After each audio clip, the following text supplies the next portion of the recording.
Hello to all, this is doctor Rohini and welcome to Sparsh homeopathic clinic.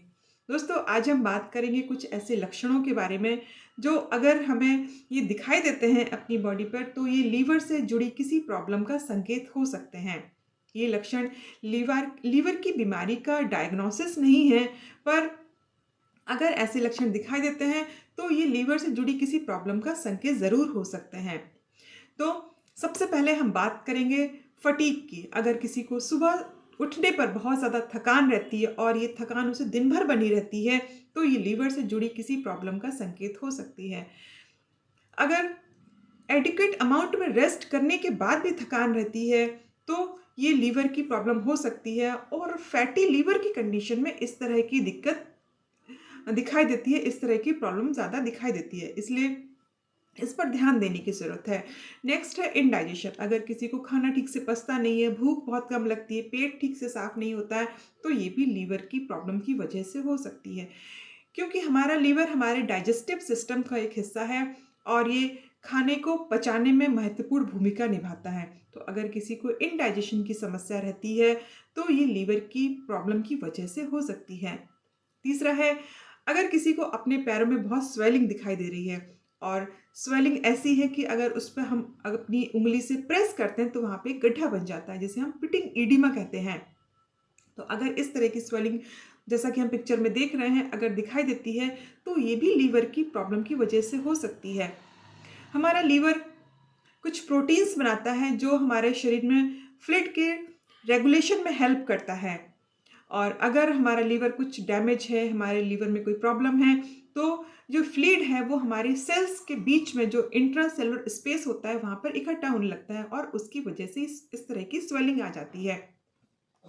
कई बार ये fluid होता है वो हमारे पेरिटोनियम में भी इकट्ठा होने लगता है, जिससे पेट फूला फूला लगता है और ये कंडीशन लीवर सिरोसिस में देखी जाती है। लीवर सिरोसिस के पेशेंट में आपने देखा होगा कि उनका पेट बहुत ज़्यादा फूल जाता है। तो अगर किसी को इडिमा की प्रॉब्लम है, हाथ पैर में है, किसी भी बॉडी के किसी भी पार्ट में अगर सूजन दिखाई दे रही है, तो ये लीवर की प्रॉब्लम की वजह से हो सकती है। चौथा है कि अगर किसी को अपनी बॉडी पर इस तरह के रेड ब्राउन स्पॉट्स दिखाई देते हैं, ब्लू स्पॉट्स दिखाई देते हैं, तो ये भी लीवर की प्रॉब्लम की वजह से हो सकती है। ये प्रॉब्लम मोस्टली होती है प्लेटलेट काउंट के कम होने पर। अगर बॉडी में प्लेटलेट्स कम हैं तो ये प्रॉब्लम देखी जाती है, क्योंकि प्लेटलेट्स ब्लड क्लॉटिंग में हेल्प करती हैं, जिसे हम थ्रोम्बोसाइटोपिनिया भी कहते हैं। अगर प्लेटलेट्स कम है तो ब्लड क्लॉटिंग में प्रॉब्लम आने लगती है। तो अगर किसी को जरा सी चोट लगती है तो वहाँ पे नीला पड़ जाता है और बिना चोट के भी कई बार बॉडी में इस तरह के निशान दिखाई देते हैं। तो ये भी लीवर की किसी प्रॉब्लम की वजह से हो सकते हैं। अगला है स्पाइडर एंजियोमा। अगर किसी को बॉडी में ब्लड वेसल्स बहुत ही डायलेटेड दिखाई दे रही हैं, ब्लू ब्लू ब्लड वेसल्स हैं वो दिखाई दे रही है, इस तरह की मकड़ी के जाले की तरह, मकड़ी की तरह ब्लड वेसल्स दिख रही है बॉडी के किसी भी पार्ट में, एंकल्स में या फिर लेग्स में, तो ये भी लीवर की प्रॉब्लम की वजह से हो सकती है। ये प्रॉब्लम बॉडी में तब ज़्यादा होती है जब बॉडी में ईस्ट्रोजन की मात्रा अधिक हो जाती है। ईस्ट्रोजन ब्लड वेसल्स को डायलेट करने का काम करता है और हमारा लीवर होता है, अगर बॉडी में ईस्ट्रोजन ज़्यादा है तो उसको बफर कर देता है।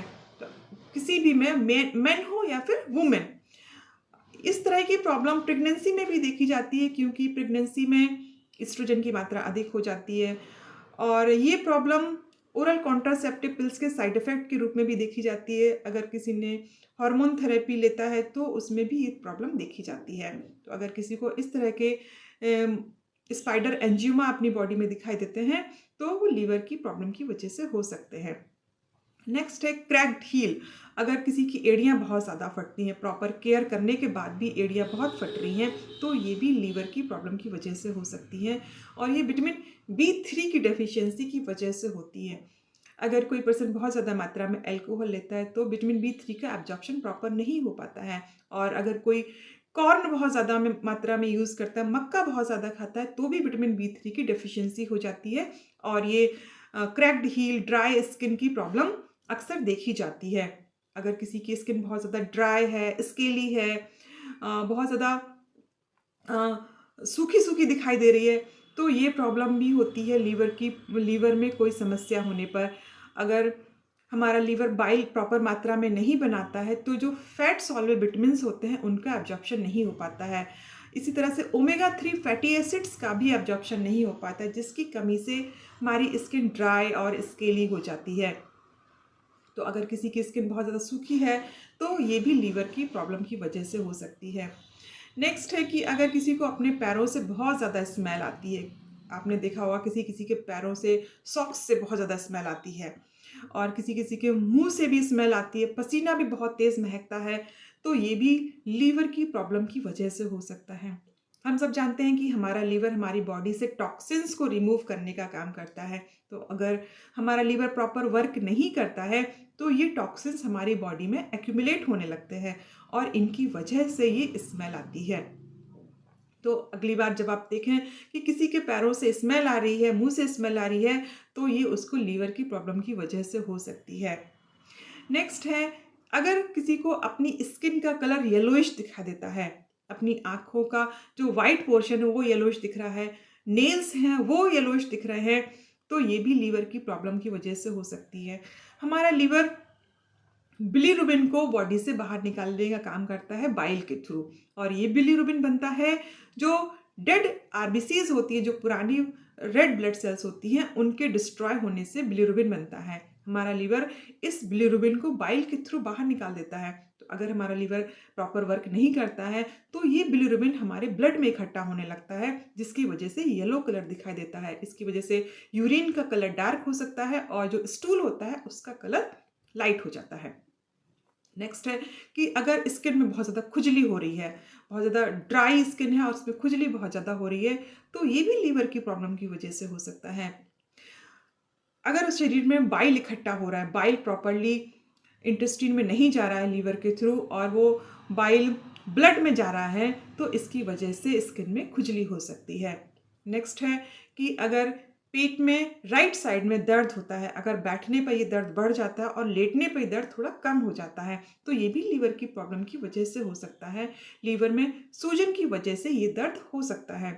हमारे राइट साइड में दर्द के कारण और भी कई वजहें हो सकती हैं, पर लीवर उनमें से एक है। लीवर में अगर सूजन होगी, हेपेटाइटिस होगी, तो ये दर्द लीवर में हो सकता है। गॉल ब्लैडर में स्टोन होता है, उसकी वजह से भी ये दर्द हो सकता है। तो इस पर ध्यान देने की ज़रूरत है कि इसका क्या कारण है। नेक्स्ट है पैरों में कॉर्न का हो जाना। आपने देखा होगा, जिसको हम शायद हिंदी में गोखरू भी कहते हैं।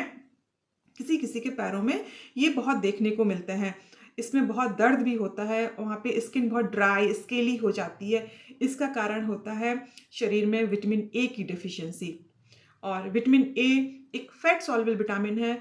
तो अगर लीवर प्रॉपर मात्रा में बाइल नहीं बना रहा है, तो जितने भी फैट सॉल्युबल विटामिन होते हैं उनका एब्जॉर्प्शन प्रॉपर नहीं हो पाता है। जैसे vitamin A, vitamin D, vitamin E, vitamin के, इनका एब्जॉर्प्शन नहीं हो पाता है, तो उसकी वजह से प्रॉब्लम्स होती हैं। उसी में से एक है विटामिन ए का एब्जॉर्प्शन ना होना, उसकी वजह से कॉर्न की प्रॉब्लम्स देखी जाती है अक्सर पैरों में। नेक्स्ट है गाउट। जैसा कि हम सब जानते हैं कि गठिया जिसे हम कहते हैं, उसका भी कारण लीवर हो सकता है, क्योंकि जो प्रोटीन है उसका मेटाबॉलिज्म में हमारा लीवर बहुत महत्वपूर्ण भूमिका निभाता है। तो अगर उसका प्रॉपर मेटाबॉलिज्म नहीं होता है, तो यूरिक एसिड बॉडी में इकट्ठा होने लगता है, जिसकी वजह से गाउट की समस्या हो जाती है। तो हमने देखा कि इतने सारे लक्षण हैं जो लीवर की प्रॉब्लम की वजह से हो सकते हैं। तो इस पर ध्यान देने की ज़रूरत है कि हम अपने लीवर को कैसे हेल्दी रखें। हमारा लीवर वैसे तो अपने आप को काफ़ी हेल्दी रख सकता है, उसकी रीजनरेटिंग पावर बहुत ज़्यादा है, पर कई बार हमारी बहुत ख़राब लाइफस्टाइल की वजह से हमारे लीवर में प्रॉब्लम हो जाती है, बहुत ज़्यादा अल्कोहल लेने की वजह से प्रॉब्लम हो जाती है। इसलिए हमारी ज़िम्मेदारी बनती है कि हम अपने लीवर को हेल्दी रखें। इसलिए हमें अपनी लाइफस्टाइल को ठीक करने की ज़रूरत है। अगर कोई अल्कोहल लेता है तो उसको लिमिट करने की ज़रूरत है।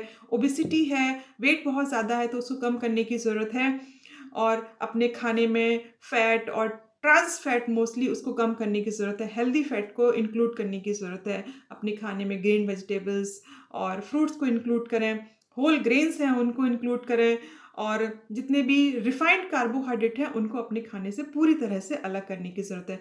शुगर्स को भी दूर करने की ज़रूरत है, क्योंकि अगर हम ये सोचते हैं कि हम फैट नहीं खा रहे हैं और तो हमारा लीवर हेल्दी रहेगा, और पर जितने भी हम कार्बोहाइड्रेट्स लेते हैं और शुगर्स लेते हैं वो भी अल्टीमेटली फैट में कन्वर्ट होते हैं और उनकी वजह से भी हमें फैटी लिवर और उससे जुड़े कॉम्प्लिकेशंस देखने को मिलती है। इसलिए अपने लिवर को हेल्दी रखने के लिए अपनी लाइफस्टाइल को हेल्दी रखना बहुत ज़रूरी है। Thank you.